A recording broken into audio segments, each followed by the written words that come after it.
Okay, welcome everybody to College Day. We're going to go ahead and get started. So again, I'm Kara Mullenhouse, and I just want to talk really quickly about the logistics before Manny Donaldson comes up to introduce our speaker. So just as you know, we're going to have a speech. Our keynote speaker is going to speak for about an hour. He's going to leave some time for questions and answers, and he's got so much experience. So ask him the questions you want to know the answers to. After that, there's going to be a fair in the gym, and it's going to run for about an hour and 45 minutes. You're feel free to come and go as you need to. Like if you want to step outside for a few minutes, come back. Some of the tables will be crowded. Don't let that make you shy. Come back when it's gotten a little easier. I will encourage you. You know certain schools, and you're going to go in that gym and know Wisconsin and U of I, and those are amazing schools. But I do encourage you also to visit some schools maybe you haven't heard of. Schools that are smaller, because really a great list is going to be a diverse list. And with that, you want the diversity in your application pool for the juniors that are here.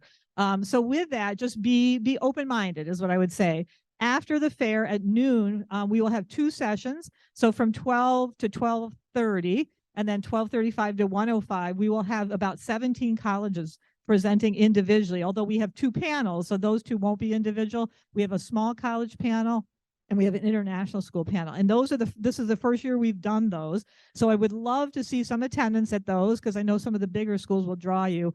One great way to divide and conquer is parents maybe go to one session, student goes to another, and that way you're gathering information for more than just 2 schools during those 2 sessions. So we are excited to have you all here. We're excited to welcome our colleges here, and I'm going to hand it over to Mr. Donaldson to introduce our speaker. Alrighty. Thank you. Give Ms. Mullenhouse a round of applause. First of all, we're happy to be here. Just in case you don't know it, Kara Mullenhouse is our longest serving CAC. She's been here over 10 years, and she is the one overseeing this event today. So once again, make her feel good, make her feel welcome. We can't do this day without her.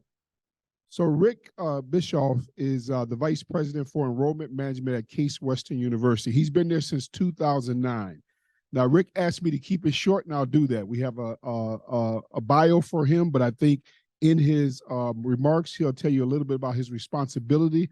I'll give you a few of those things. Some of those things include enrollment operations, first-year experience, undergraduate admissions, and the university financial aid.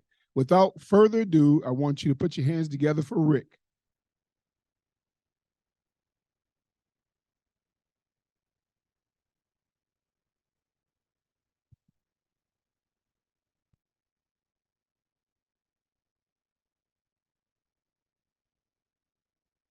Morning. How's everybody doing? Nothing like talking about college at 9 o'clock on a Saturday morning, right? That's the kind of attitude I like to see. I, of course, spend much of my life thinking about college, so this really is a real treat for me. And Manny, my kind of introduction. So thank you. keep it short. It is fun to be back at IMSA. I've known IMSA for all of my career, going back to McAllister College in St. Paul, Minnesota, where I would come to Chicago and interview students at the school back in the day, way back in the day. And then I spent 7 years of my career working at the University of Chicago.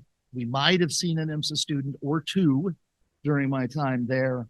And I also spent 5 years of my life as a director of admissions at Caltech. And it was probably 2006, 2007, somewhere in there when I was last on this stage giving this address before College Day. And so it's really terrific to be back. Whenever I start a talk, I feel like I gotta kind of fully disclose a couple of things. One, my wife is a college counselor. So you can imagine in our house, we actually met when we were both doing college admissions for competitor institutions. Great way to start a relationship working for the evil empire. And each of you think that. And so my wife has had a 30-year career in college admissions and college counseling. Mine's been a little bit longer. And I had a son 3 years ago go through this process. And you would imagine that with 60 years of experience between my wife and I, we had a beautiful, predictable, amazing process. It was amazing. The outcome was good, completely unexpected. And as parents, do we know anything about college? Nothing, nothing whatsoever. And what I thought was the most fun about going through the college process with my son is the outcome was completely unpredictable. He ended up at a college that I would not have imagined he would end up at when we started this process. So what I hope to do this morning is give you a little bit of insight into what's going on in the college admissions world, the world in which you are about to embark on your journey, finding the place where you're going to spend your college years. This is a really, really dynamic time in college admissions. The change that we have seen over the past 5 years, I've never experienced before in my career. Yes, some of it brought on by the disruption of COVID. U.S. students have been living that life kind of in your class. And, you know, we keep talking on campus about a post-COVID world. And we're not there yet. Kind of things are not back to normal. One of the things that COVID brought on was for many, many institutions, we stopped requiring that students submit test scores. That has created a lot of change in the college admissions process. And so I hope to give you a little bit of insight into kind of, you know, somebody in my role, kind of what do we do as we think about building a class, and kind of give you some insight into what's going on. Hopefully this will give you some information to kind of step back and think about, you know, as students and as parents, kind of what kind of deliberative, thoughtful process do you want to have? I will talk a little bit about building a class. I'll talk about kind of decision plans, specifically early decision. We'll spend some time there. I hear a lot of questions about demonstrated interest. How many of you have heard of demonstrated interest? Okay, yeah, so it's out there. So we'll talk a little bit about demonstrated interest and how you might manage that. I'll have a little bit of advice at the end about kind of ways you might think about this process. And then I did promise that I would take questions, but I did not promise I would have answers. But we'll try on that. So to start with, much of what you know, if you have not been through this process recently, for students you haven't, for parents perhaps you have, but much of what you know from the media, what you hear from friends, online forums, do not get me started on online forums. The number of things that I see where people say with authority, this is the way it works at Case Western Reserve, and it's just wrong. But it's not even like kind of close. It's just wrong. Or movies. Who doesn't love a good college admissions movie? Okay, maybe you're not all as excited as I am. My favorite, if you haven't seen it, you really should, is How I Got Into College. It came out in 1989, the year I started doing college admissions work. To say that it has shaped my career would be an understatement. But who knew they'd be making movies about colleges? But what you see there, and even I would say kind of in the media, New York Times, Washington Post, Wall Street Journal, who write about college admissions, a lot of it, the reporters these days just don't take the time to understand the nuance of what we're doing. 9 times out of 10, when I get a call from a reporter who's working on a story, they've got the story and they spend just enough time with me to get the quote that fits the narrative that they're trying to tell. And even when I say to them, look, no, that's not right. That's not the way it works. They're like, oh, yeah, that's the quote. Good to go. Bye. And that's what ends up in the press. So a few truths about this process. And I think these are, this first one I think is especially important. People like me, people like your college counselors here, my wife, many of my friends and colleagues in the profession, we do this work. We like students. And that's really important in this process. We spend a whole lot of time talking with students, talking with parents, reading applications and reading about your lives and your accomplishments. If we didn't like students, this would be a horrible, miserable job. You know, my wife, like your counselors, gets up every day and goes to work in a school building with students. Can you imagine how miserable they would be if they didn't like students? It'd be an awful job. We like working on college campuses and working in schools. Yeah, when I'm not traveling for the university, I get up every day and go to work, and I get to work on a college campus. And I get the privilege of seeing students often that I meet in the process, kind of as they come and we see them development. I just had lunch with a student earlier this week. She's a graduating student. She's actually coming to Chicago for her first job out of college. She's a nurse. And it was just powerful to remember who she was her first year of college and to see the incredibly impressive, mature person that she has become. That's a pretty awesome job to get to see that every day. We love seeing students develop. That's what I think is most exciting. You know, and when I listen to my wife talk, she talks about the same thing, kind of watching the students develop as they go through this process, who they start out with when she starts working with them closely, and who they are as they go off to college and then often come back to visit and check in with her. So let me first talk about kind of what do I do as a vice president for enrollment? The most important thing I do, and I was sitting down here exchanging text with my dean of admissions this morning, we build a class.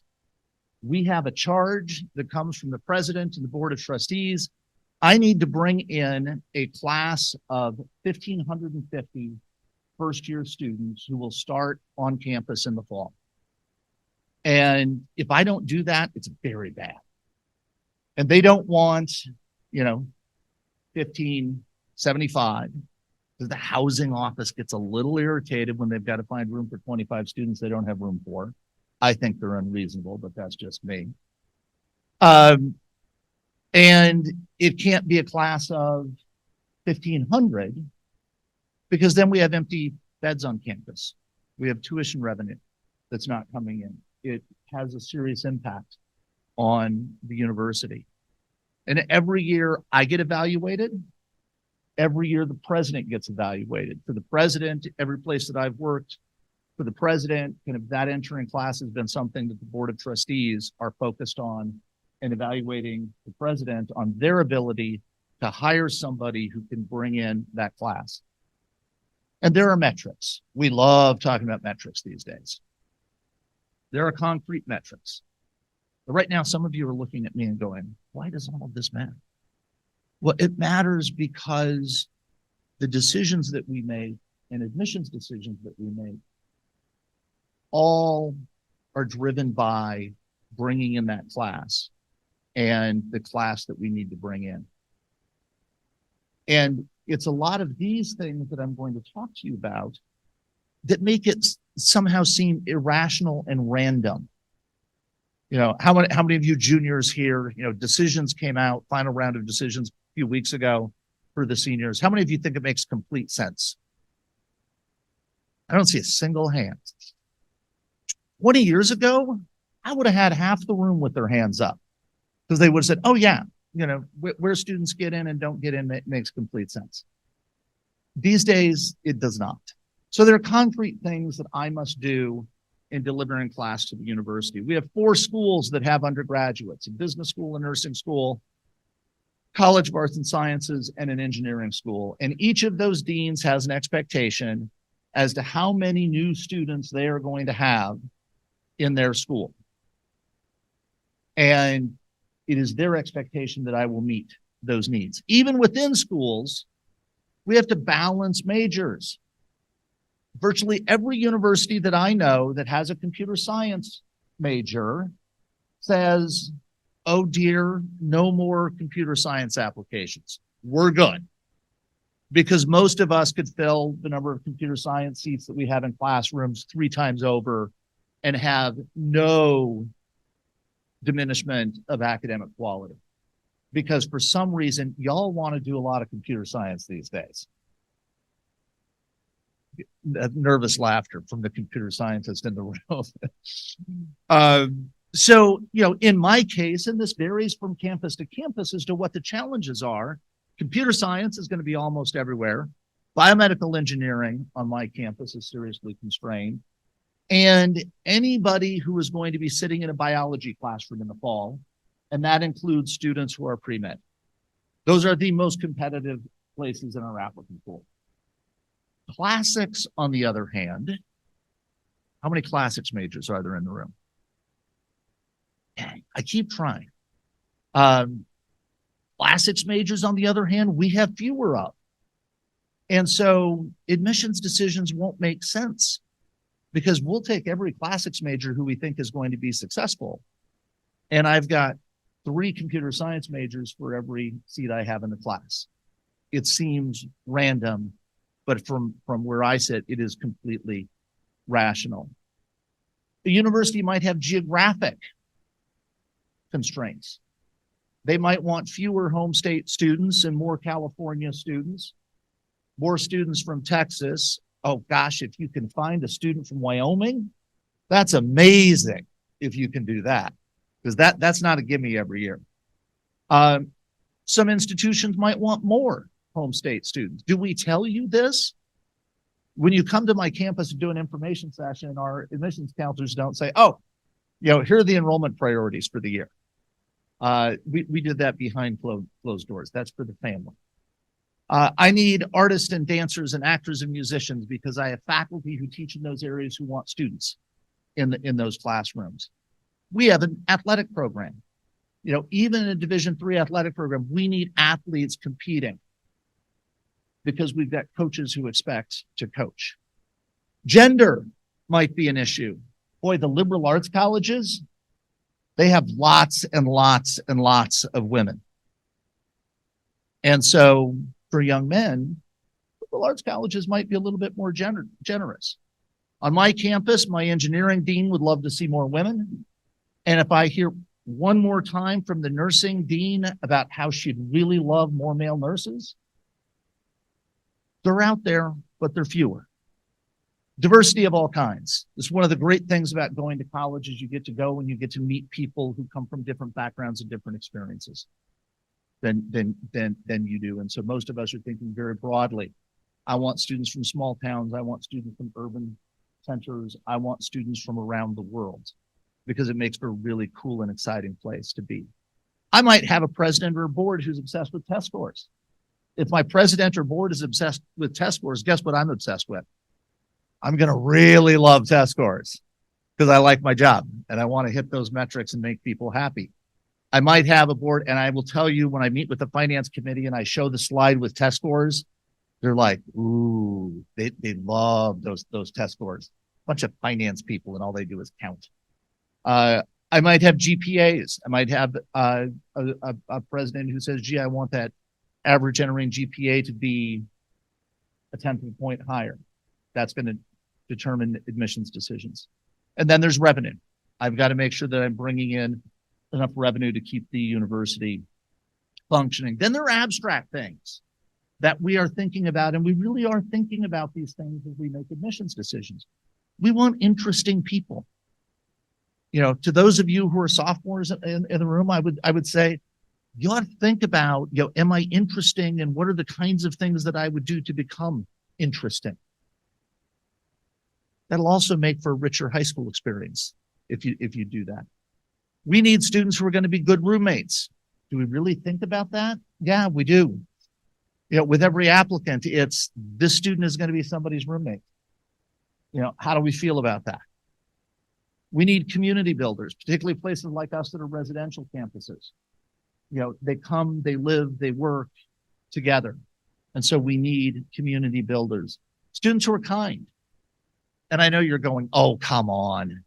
And how do you really know? Well, your teachers tell us. They tell us who you are, how you interact with your peers. You'd be astonished at what we learn or sometimes don't learn from those recommendations. Be somebody who's kind. We want students who stand out in the classroom. And again, your teachers tell us. Your teachers tell us this is a student when they're gone, teaching is harder. Do my faculty want to teach that student? Absolutely. And we want students who are resilient. You know why? Because over the course of 4 years, you're going to have a bad day. Something's not going to go well for you. And you need to be able to pick yourself up and keep moving forward. So as we're trying to do all of this stuff, and this is a subset, I counted with my dean of admissions one day, all of the different things that we were thinking about in building a class. There were 23 different things that we could name that we were thinking about. And this is why, kind of from where you're sitting, as we're making decisions about individuals that are really about, water's going crazy, that are really about building this class that is going to come into the university in the fall. So I mentioned decision plans. This is where I love, we make it so easy for you. You know, there's early decision, there's early decision 1, there's early decision 2, there's early action, restrictive early action, regular decision, then there's special programs. You know, we threw a curveball at students in late March, and we invited some students to join us for our Madrid program in September. Well, we invented that Madrid program in February. And so students were like, whoa, Madrid? They hadn't thought about Madrid. Increasingly, universities are having kind of semester abroad, first semester to fall. And so those may be a consideration. And then there's priority rolling, and every other flavor of decision plan that you can think of. Early decision, that's the binding one. You choose one college that you love more than all the other. You apply early decision. And if all works out, by applying early decision, you commit to go there. And we'll come back to early decision. Early action, that's when you get to play the field. The way I describe early action, you apply typically November 1st, you get a decision. Maybe in mid-December, it might be the end of January these days that you get a decision. And if you're admitted early action, there's no commitment on your part. So this is like getting to go and ask your third choice prom date to prom. And when they say yes, you're like, awesome. Now I can go see if I can do better. And so you can try for your second choice. You can try for your first choice. And what's amazing is if you line up your first choice and you tell your third choice at the very last minute that you're not going with them, they don't get mad because those were the rules going in. So early action is a really nice option where students can apply, you get a decision, and then you can figure out based on that where you're going to apply regular decision. My son applied to 3 institutions early action, liked the early action results. He applied to 1 regular decision college because he was good and would have been perfectly happy attending one of his EA schools. It made for a low stress spring, which was really good in our house. Restricted EA, there are some institutions that say you can apply early action, but you can only apply to 1 early action if one of them is us. Don't cheat. Inevitably, students get caught, and the repercussions are not good because you can end up with offers of admission withdrawn. As I look over my career, kind of about once a year, there's somebody who, you know, said, I'm only applying ED to you, and they didn't withdraw their applications, and suddenly in March, you know, they're saying, oh, I'm not going to come, I'm going to go to this other university. Don't do that because it can be bad. And you think, how will you know? Often it's somebody, you know, it's a friend that you had a falling out with, you know, who writes an anonymous letter to the admissions office. And I know you're thinking, well, that's not me. Don't cheat. It's a really good rule in life. Admit rates. Oh, and then, you know, regular decision, that's typically going to be a January 1st, January 15th deadline, and you find out at the end of March. Admit rates across programs vary dramatically. One institution I know of, they admit about 65% of their early decision applicants. And last year, they admitted 0.5% of their regular decision applicants. They admitted 100 of 15,000 applicants. And I won't name the institution, but your college counselors know who that is. So were your chances better early decision there than regular decision? Yeah. And this is where you need to listen to your college counselors. They know things that are going on in the world that you don't know because they go to conferences, they go to breakfasts, they reach out to counselors, or college folks to find out what's going on. You need to listen to your counselors. And these are people who get up all day, every day, and think about, how do I support you through the college process? With early decision, I used to say, if you really love a place, fine. These days, you have colleges, many competitive colleges, and many that you might not think of as competitive, that are filling more than half of their class with early decision students. And that means when it comes around to regular decision, there aren't that many seats left, often for a much, much larger pool of candidates. And that means that, and I don't know what the language they use here is, but many schools will use language like reach, target, or likely to describe kind of what an institution is relative to an individual student. And I talk about a third option or a fourth option. There's a reach, but there's also an inappropriate reach. An inappropriate reach is that place that it ain't gonna happen. Not gonna happen, given kind of what could be a very strong record for a student, but given the level of competitiveness. And when you're in the applicant pool, you might look at an institution, and if you apply early decision, it might be a likely for you. We have many institutions, many students who, if they apply early decision, we'd be a likely, because we tend to take students who look like Case Western Reserve students early decision. We only fill about 25% of our class, ED. That same student, if they're in our early action pool or regular decision pool, we might be a reach for that very, very same student. So when you're in the pool makes a big difference. And for that reason, my advice to students these days is you need to think seriously about early decision and making some decisions kind of in the fall, because if you don't, there's going to be a set of schools that are going to be off the table for your regular decision. We bring in 100 students each spring. We tell them we don't have room for you in the fall. They join us in the spring on campus. Every single student that we enrolled this past spring, had they been an early decision applicant, we would have admitted them. Every single one. But they either applied early action or they applied regular decision. They ended up on our wait list. And in the middle of May, we said, how about spring? And at that point, they said, yes, I want to come to Case Western Reserve. Had they been early decision, every single one of them would have been admitted. Right now, you're going, this is scary. I don't tell you this to be scary. I tell you this is what's going on in the world. This is why things make no sense to you. If you do early decision, make sure it's an informed choice.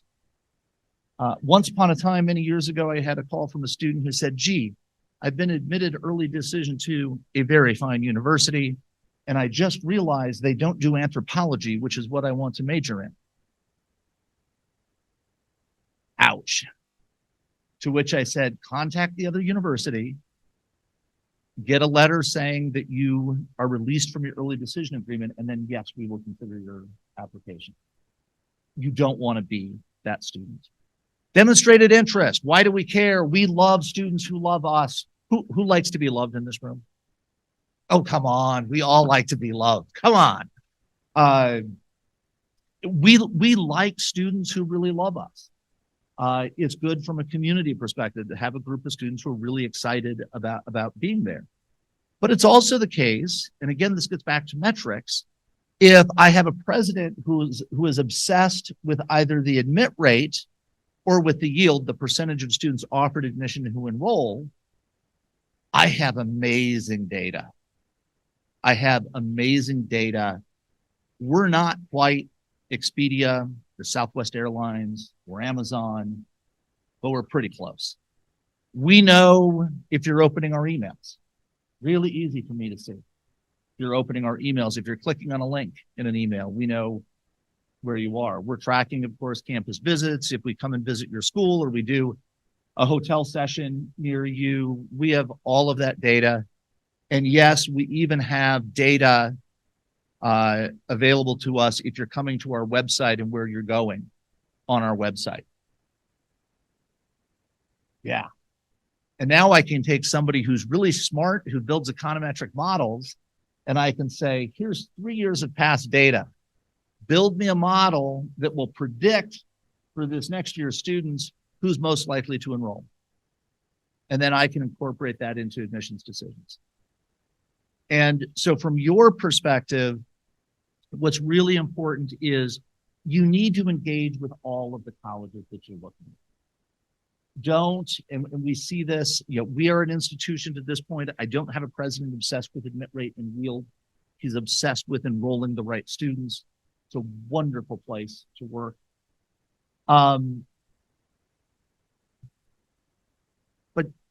if you don't engage and an institution is tracking demonstrated interest, that's another one where a place that might have been a likely or might have been a target suddenly becomes a reach if they're obsessed with that and you haven't engaged. And I will see students where, we sent them 400 emails over the 3 years we had them in our system. They opened nothing. They applied. They opened the email saying, we got your application. They opened nothing else. How likely do I think that student is to come? Probably not. And then what happens is they don't get into their dream school that they were really sure they were going to get into because they're amazing. The student's amazing. The dream school's amazing too. But they end up on a wait list and suddenly they're opening all of our messages at that point in time. And they're probably sitting on our wait list at that point. So engage. And you don't have to be like, oh my God, how do I do demonstrated interest? Do a good college search. Read the emails that colleges are sending you. Sometimes there's really useful information in there. If a college you're interested in is visiting your school, show up. Showing up is really valuable. So don't ignore your targets and likelies and think, oh, I'll only pay attention to them if I need to, because they may indeed become a reach. So a little advice based on 30 some years of experience and my own experience as a parent going through this process. The most selected schools are ridiculously competitive. I mean, ridiculously competitive. Many, many institutions, single digit admit rates, and not just, 9%, like 2%, 3% admit rates from a pool of really spectacular students. And you think, oh yeah, places like Harvard, Chicago, Stanford, that makes sense. Those are incredibly competitive places. What you don't think about, if you're not kind of following this very closely and knowing what's going on, like your college counselors are, Northeastern, single digit admit rate. Tulane, single digit admit rate. Boston University, single digit admit rate. That's wildly different from where it was 5 years ago. So even as a parent, if you've gone through this process recently, it's a different universe as you go into this process. And so, in a typical applicant pool, 80% of the students are really good. I'd say about 40% of them, pretty exceptional. 20% of them, just ridiculously amazing students. I mean, ridiculously amazing.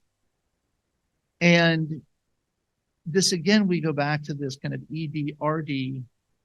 At some institutions, they might be taking 10 of those 20 early decision Regular decision, they may be taking one of those 20 ridiculously amazing students. Regular decision.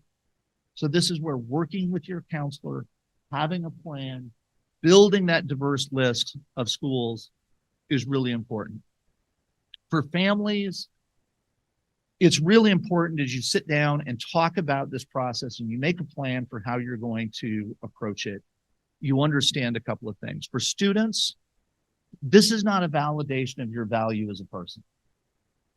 If you need the college admissions process to get that, a little self-reflection right now would be a really good thing, because it is not a validation of you and your worth as a person.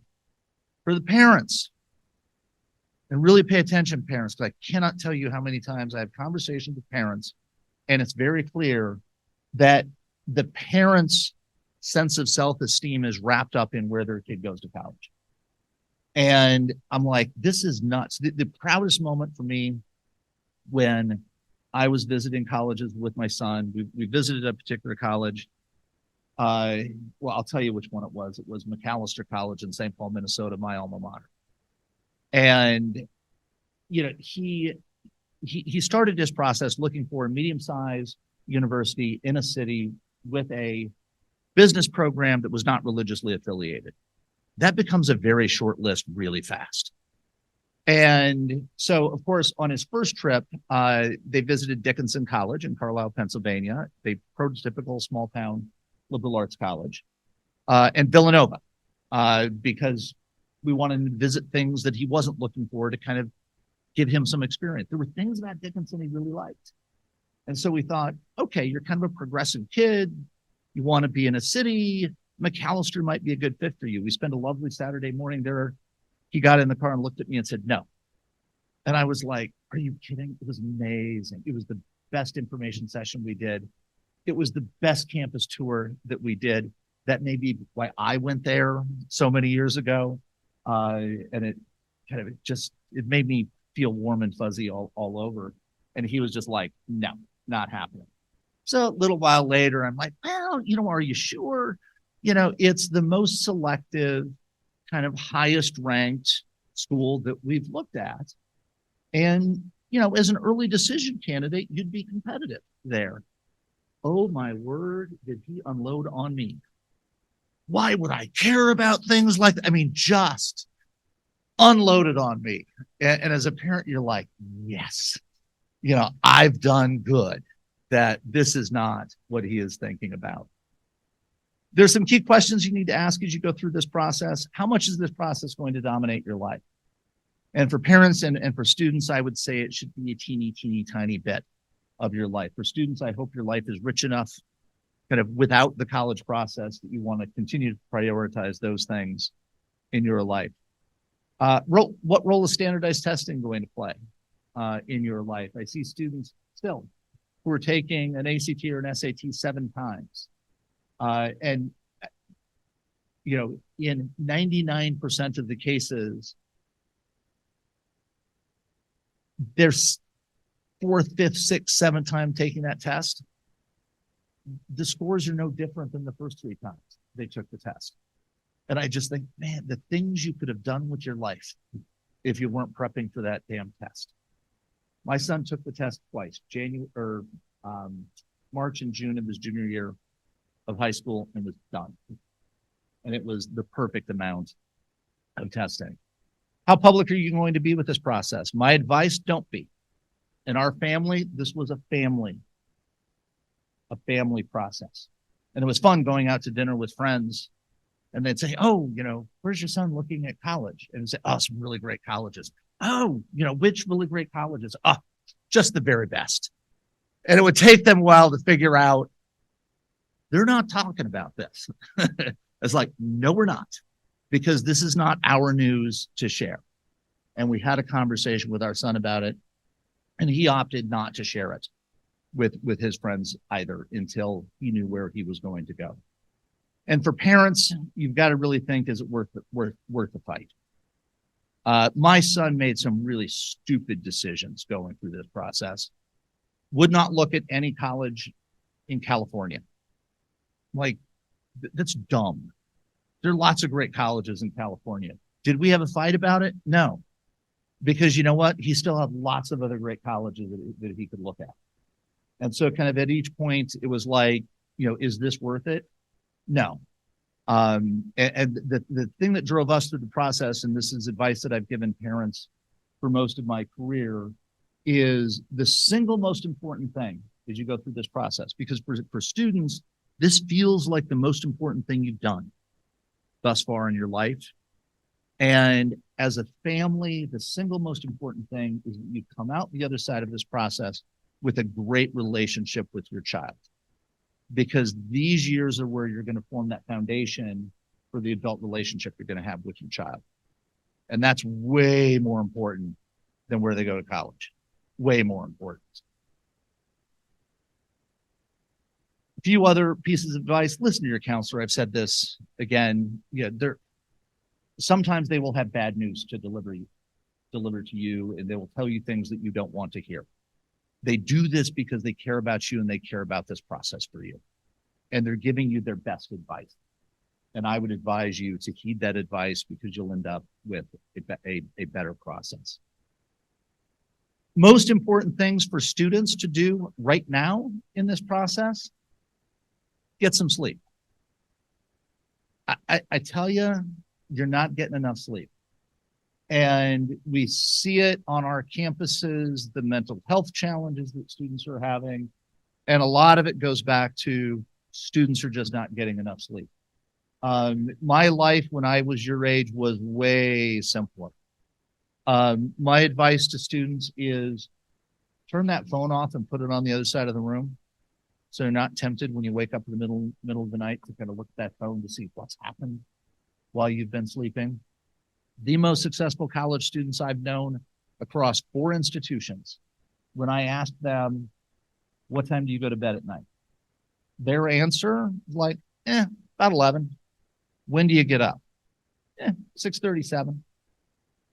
They're keeping kind of normal, sane hours. And what they do is they're productive during the day. They utilize that time between class so they don't have to be up at 3 o'clock in the morning. Continue to be engaged in the things that you love to do outside of academics. That is really, really important. That's where you're going to build community. You're going to build relationships that are going to extend kind of beyond your experience here at IMSA.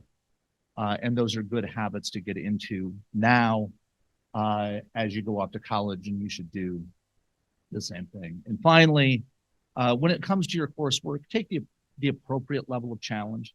And here again, working with your teachers and advisors here, that's different for every student. And it's about finding kind of that right place where you're challenged, but not overwhelmed. And we see students, every year who are on a really good path. And you can just imagine the conversation. It was like, oh, no, I'm applying to college. No, I have to take this overloaded schedule because that's what's going to impress the college. And then it implodes because you're overextended, or you give up your extracurricular activities, and or you're not getting the sleep that you need.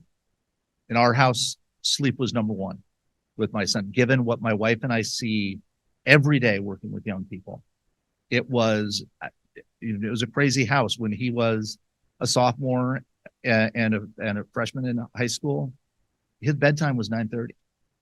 And if he didn't get his schoolwork done, it was just like, fine, email the teacher. You're not going to get this done. You're going to bed. Tell them your parents are making you go to bed. And in his junior and senior year, we got really lax and a little bit wild, and he'd go to bed at 10. That's how permissive we were in our house. Telephone stayed downstairs. And yeah, for the parents, oh, but all my friends, blah, blah, blah. It's like, yes, we're horrible parents, and we're actually okay with that. So, be thoughtful about kind of what you're doing now and how you're living your life. And with that, I did offer to take some questions. I'm going to take the mic and move down and be happy to not trip over the wire and answer any questions. Let's go right back here. Yes.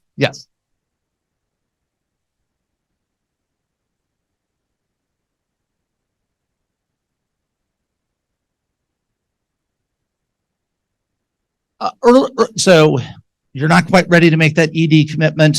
You haven't found your one true love. Is early action a good option? I love early action. And what we see is a lot of students who they may apply to 3, 4, 5, 6 early action schools that they like. And I mean, there is nothing, and I saw this with my own son. You know, he's like, okay, I've got 3 offers I'm really happy about. And then he applied to one regular decision school. And it was like, okay, if I don't get in, I got 3 good options. And so just the level of stress in our house in January, February, and March, I'm not saying there was no stress, but it wasn't about the college process. Let's go here.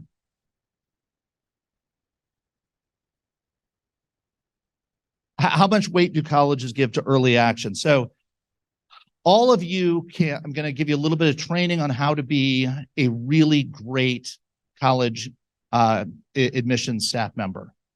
The answer to almost every question is, it depends. And with that little bit of knowledge, you can get up and do an information session. And the answer there is going to be, it depends.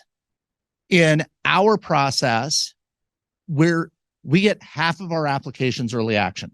So we had 19,000 early action applications, and there were a whole bunch of really, really strong, amazing students, primarily computer science, biomedical engineering, pre-med, who got pushed to regular decision and then got pushed to the wait list. Now, there were also a whole bunch of students who got in early action. And so, you know, in our case, we don't preference early action over regular decision. Some institutions do. The institution that I mentioned that enrolled 65% of their class early decision and admitted 0.5% regular decision, all the rest of those students came from early action. You know, at that particular institution, being regular decision, very bad, very bad. And this is where your counselors can help you work through kind of for each individual school that a student might be interested in. Let's go back here to a hand.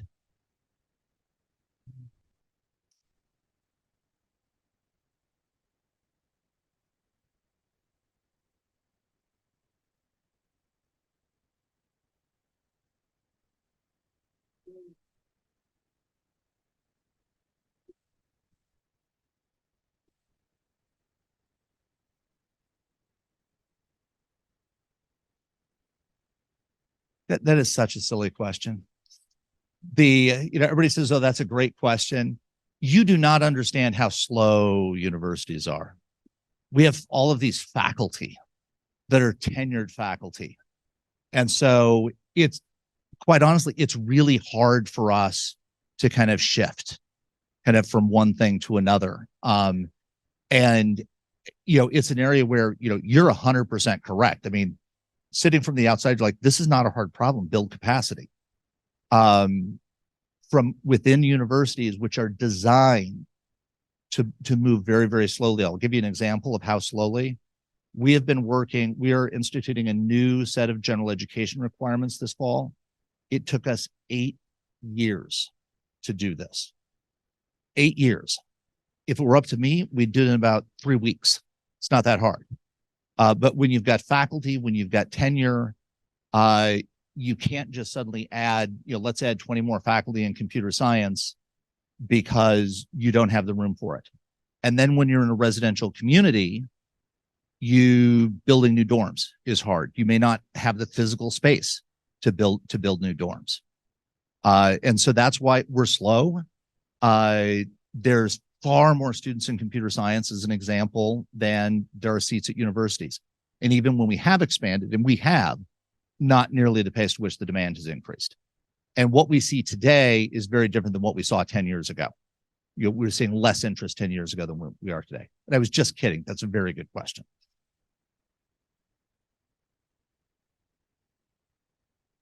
Okay, yes, right here.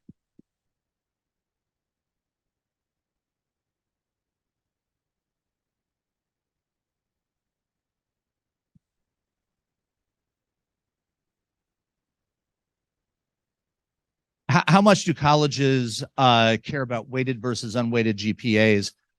We don't care. So of all of the things in the world that you can worry about, just cross that one off your list. Most of us are going to because most of us are going to do a recalculated, unweighted academic GPA. And that's what we're going to use in our process, because every high school is different in terms of what they do with GPAs. But even then, I can't compare an IMSA GPA to a Mateo Valley GPA. Two different schools, entirely different environments, wildly different student bodies.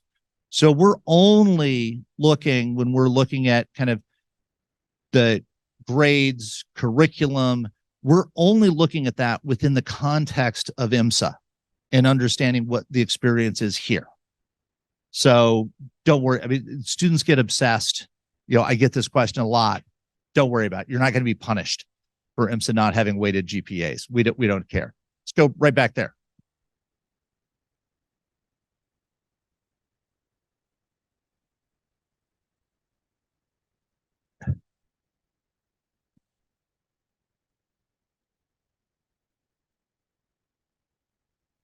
Yeah, a little bit about early decision and why colleges are obsessed with early decision. I had this meeting 2 weeks ago with President's Cabinet. And they wanted to talk about yield and admit rate. And I made one slide that had several competitors and their kind of ED, what percentage of their class came from ED, what their ED admit rate and yield were, and what their regular decision admit rate and yield were. The reason is it depends on what colleges value. And if you work at an institution that really values, we want as low of admit rate as possible, because that's going to make us a better university. That was sarcasm right there, just to be clear. And if our yield is really high, then I can go to meetings with my other president friends and I'm going to just impress them with how high our yield is. And I say that sarcastically, but for many of my colleagues at other institutions, that's highly valued. Now, as an enrollment management person, I would, we're 20, 25% early decision. I would love to be about 40% early decision. Why? Because this morning I was sitting down here exchanging text with my dean of admission about deposits that came in the last 24 hours. And the more ED I have, the less volatility that I have. I had a conversation with a faculty member yesterday, and I said, I promise you, we're going to come in somewhere between 1,300 and 1,800 students. And I have no idea right now which one. More ED, more predictability, because I'm trying to fill less of my class at this point in time. Now, I work at an amazing place with an amazing team of people, because I go into President's Cabinet, and I learned early in my career, and for students, this is something learn now. When you're working and your boss calls you into a meeting and says, what do we need to do to move yield and lower admit rate? I don't come in and tell him that's a dumb thing to do, because when you tell your boss that something they care about is dumb, it gets you unemployed pretty quickly. So I came into the meeting and said, hey, no problem. I know how to do this. Here's what we need to do. And here's what you're going to give up if we do this. But you're the president. I don't care. I take whatever orders you give. And he looked at what he was going to have to give up in order to move that yield. And he was like, yeah, no, we're not going to do that. Because, I mean, I'm very lucky. He's focused on how do we build a process that builds the best entering class. And, it's not that he doesn't care about those other metrics, but he's really focused on build the best entering class. With that, it is 9:59. I'm going to turn it back over, and I'll see you at the college fair. Thank you very much.